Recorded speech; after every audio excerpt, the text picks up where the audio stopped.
Vous écoutez Alger Chaîne 3, le journal. Fazia, bonjour. Bonjour Hajar, madame, monsieur, bonjour. Le président américain appelle à renforcer les échanges économiques entre Alger et Washington. Dans un message au président Tebboune à l'occasion du 5 juillet, Donald Trump met en avant les efforts des deux pays dans la lutte contre le terrorisme et la stabilité régionale. Le Premier ministre est à Osaka au Japon. Ned El Arbaoui supervisera la journée nationale de l'Algérie à l'Expo universelle 2025, un rendez-vous mondial avec plus de 28 millions de visiteurs et de participants attendus. L'adhésion de l'Algérie au traité d'amitié et de coopération en Asie du Sud-Est sera actée ce mercredi. Le ministre des Affaires étrangères prend part à Kuala Lumpur à la cérémonie de signature. La 4e foire commerciale intra-africaine se prépare. L'événement promotionnel est lancé. Les organisateurs mettent en avant le rôle de ce rendez-vous dans l'accélération de l'intégration économique africaine. Le président américain met la pression à Netanyahou pour parvenir à un accord mettant fin au génocide à Raza. L'occupant intensifie ses bombardements et envisage le transfert forcé des Razaouis. Et puis sport, Coupe d'Afrique de rugby, le 15 national se qualifie en demi-finale après sa victoire 41-6 face à la Côte d'Ivoire. La coopération entre l'Algérie et les États-Unis dans divers domaines, notamment sécuritaires, mise en avant par le président américain Donald Trump, qui appelle également à renforcer davantage les échanges commerciaux entre les deux pays, a envoyé un message au président de la République à l'occasion du 63e anniversaire de l'indépendance. Trump affirme que cette coopération bilatérale vise à assurer un avenir plus sûr et plus prospère aux deux peuples. Conformément aux dispositions de la Constitution, le chef de l'État a nommé Leila Aslaoui présidente de la Cour constitutionnelle. Le chef de l'État qui a reçu hier Olusegun Obasanjo, ancien président nigérian et actuel président du Conseil consultatif de la foire commerciale africaine. Les discussions ont essentiellement porté sur cet important événement prévu en Algérie en septembre prochain. Je vous propose d'écouter sa déclaration à l'issue de l'audience. Nous avons abordé le sujet de la foire commerciale intra-africaine qui se tiendra du 4 au 10 septembre. Toutes les préparations et les conditions nécessaires à cet événement sont prêtes, notamment après les explications fournies par Monsieur le Président qui nous a grandement rassurés. Tout se déroule parfaitement et nous sommes d'autant plus convaincus que cette foire sera un succès. Nous avons également évoqué les relations bilatérales entre l'Algérie et le Nigeria, deux pays qui ont toujours œuvré ensemble à la consolidation de l'unité africaine et à l'intégration du continent. Et nous reviendrons sur la foire intra-africaine dans quelques instants. Le temps d'évoquer ce déplacement du Premier ministre à Osaka au Japon. Ned El Arbaoui est chargé par le président Tebboune de représenter le pays à l'Expo universelle 2025. Il supervisera dans ce cadre la journée de l'Algérie. Le pavillon national baptisé Anwar el-Jazair met en valeur la richesse culturelle, le patrimoine et les opportunités d'investissement qu'offre le pays.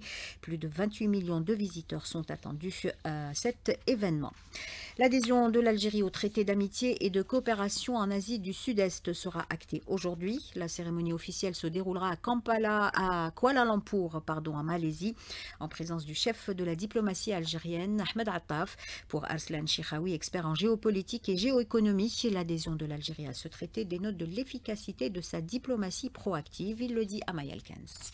L'acceptation de la candidature de l'Algérie dénote la confiance portée au pays au vu de son importance économique et stratégique et surtout de sa solvabilité. 2, c'est la réaffirmation de l'Algérie à son principe fondamental de non-alignement. 3, c'est l'arrimage de l'Algérie à la multipolarité qui émerge de la construction géopolitique de la nouvelle ère avec ses réalités et ses défis politiques, sécuritaires et économiques. C'est l'ancrage de l'Algérie à des espaces plurilatéraux en prolongement de sa politique de diversification des partenaires. À titre d'exemple, elle est membre à part entière de la Banque des BRICS. 5, c'est un petit peu la visibilité que l'Algérie commence à avoir grâce à sa diplomatie proactive d'influence qui mixe en même temps une diplomatie de principe et une diplomatie d'intérêt. Et enfin, cela dénote que l'Algérie a mené des actions de lobbying intenses à l'échelle internationale. Ahmed Attaf a tenu hier une séance de travail avec son homologue malaisien. Les deux responsables ont passé en revue les relations bilatérales. Ils ont convenu de relancer le comité mixte gouvernemental et de finaliser plusieurs projets d'accord en discussion. Les échanges ont également porté sur les grands dossiers internationaux, notamment la situation au Moyen-Orient et l'agression sioniste à Gaza. L'actualité internationale marquée par ces discussions entre le président américain et Netanyahou, alors que les négociations à Doha sur un cessez-le-feu à Gaza piétinent. Donald Trump intensifie la pression sur le Premier ministre sionistes pour mettre fin au génocide des Palestiniens. Les médiateurs qataris ont prévenu qu'il faudrait plus de temps pour sceller un accord entre Israël et le Hamas. En attendant, les Ghazaouis n'en finissent pas de compter leurs morts. Les frappes sionistes ont fait plus d'une centaine de martyrs ces dernières heures. La résistance palestinienne ne faiblit pas. 5 soldats sionistes ont été tués à Beit Hanoun, dans le nord de l'enclave. Dans le dossier sahraoui, l'une des principales organisations britanniques de défense des droits humains accuse le Marzen d'utiliser la désinformation médiatique pour bloquer l'autodétermination du Sahara occidental. Dans son dernier rapport, elle met en garde les médias britanniques contre la diffusion d'un récit mensonger favorisant une puissance occupante responsable de violations graves des droits humains et rappelle que le Front Polisario est le seul représentant légitime du peuple sahraoui. L'Australie met fin à l'importation de phosphate du Sahara occidental occupé. La décision de la société Dyno Nobel intervient avec la fermeture en septembre prochain de son usine de Geelong qui traitait ce phosphate. Cette annonce marque la fin du commerce australien avec cette ressource extraite illégalement sans le consentement du peuple sahraoui et en violation du droit international et des arrêts de la Cour de justice européenne.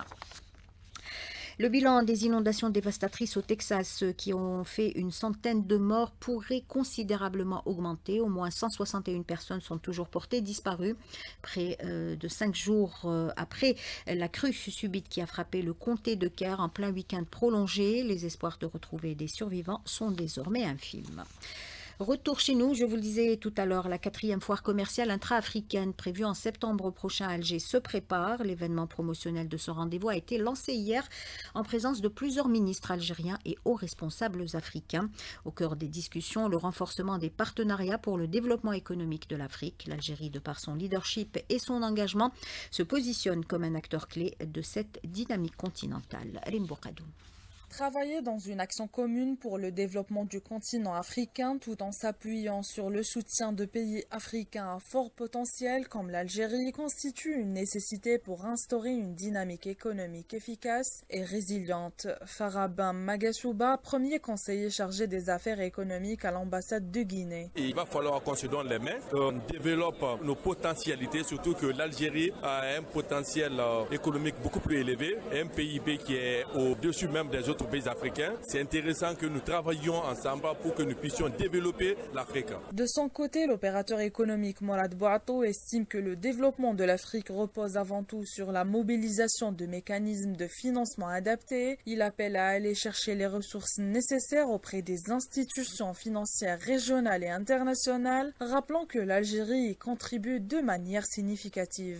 Trouver des opportunités d'investissement, mais surtout toucher les institutions multilatérales de financement qui offrent des financements. Malheureusement, elles ne sont pas assez sollicitées alors que l'Algérie contribue au capital de ces institutions. C'est d'accompagner tous ces flux d'investissement. Parce qu'au jour d'aujourd'hui, le monde change, le monde est devenu multipolaire, il faut se tourner vers notre continent. Pour l'Algérie, la vision est claire. Il est question d'améliorer le climat des affaires, de dynamiser les secteurs clés et de renforcer les exportations vers l'Afrique dans le cadre de l'ASLECAF afin d'affirmer davantage son rôle de moteur économique continental.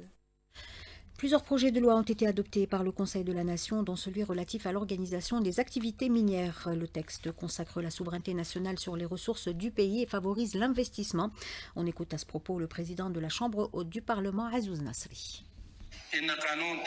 La loi relative à l'organisation des activités minières adoptée s'inscrit dans une vision stratégique et économique intégrée, visant à renforcer la transparence et la stabilité du secteur, à instituer des mécanismes incitatifs pour les investisseurs à mobiliser des capitaux et à encourager l'introduction de technologies avancées tout en consolidant la souveraineté nationale sur les ressources minérales. Elle ambitionne en outre d'établir des fondements d'une indépendance économique durable, conformément à la volonté ferme du président de la République, Abdelmadjid Tebboune, de traduire de manière concrète et méthodique les fondements d'un développement souverain et équitable. La marine algérienne a procédé au large des côtes de Béjaïa à une évacuation sanitaire d'urgence d'un marin blessé à bord d'un navire portugais en provenance de Turquie à destination de l'Algérie. Le marin a été transféré vers l'aéroport de Béjaïa puis vers l'hôpital Khalil Amran pour des soins. Direction Rardaya où de nouveaux centres de stockage de céréales ont été réceptionnés, nous dit Mahfoud Karkar.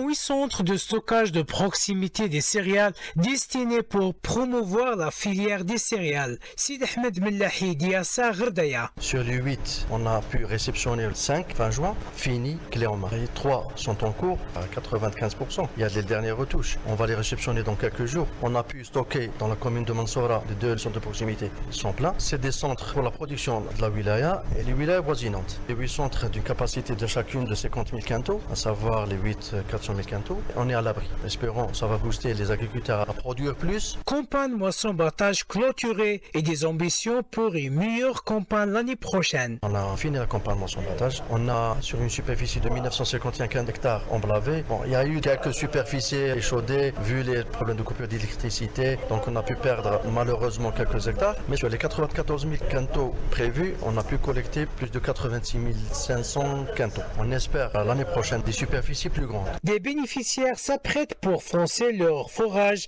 après l'attribution des terrains par l'Office national des terres agricoles et l'Office de l'agriculture saharienne où ils sont attendus pour booster la céréaliculture. De Gherdaya, Mahfoud Karkar pour Alger 3.